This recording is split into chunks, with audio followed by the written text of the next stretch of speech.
Allah sayang you lebih daripada orang keliling you sayang you. Siapa you rasa sayang you?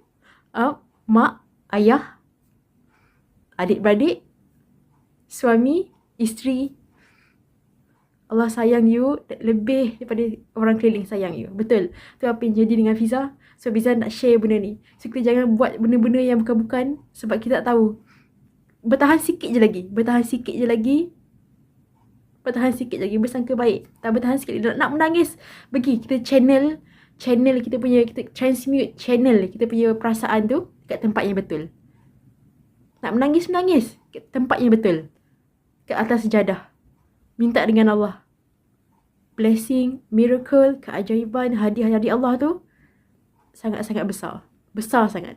Sebab tu apa yang you rasa ni sangat-sangat berat. Rasa macam hampir depresi. Rasa macam, apa yang aku buat ni sampai jadi macam ni? Betul? Sebab hadiah you, blessing, miracle, keajaiban Allah nak bagi ni besar. So, tahan sikit lagi. Sabar, tahan sikit lagi.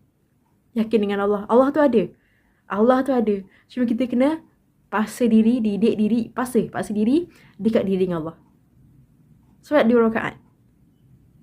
Azan. Terus ambil uduk, solat. Paksa. Benda macam ni, benda baik, bersangka baik. Dekat diri dengan Allah, nak baca Quran. Walau kita nak bersangka baik, think positif. Alhamdulillah, aku bernafas hari ni. Alhamdulillah, hari ni bahagia. Alhamdulillah, aku dapat makan hari ni. Alhamdulillah, orang yang keluarga aku masih bernafas, keluarga aku semua sihat-sihat. Benda tu susah nak buat. Betul? Sebab tu kita kena paksa.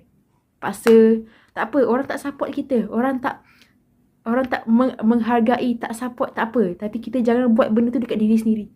Orang tak buat, tak apa. Tak ada masalah. Tapi jangan buat dekat diri sendiri. Okay?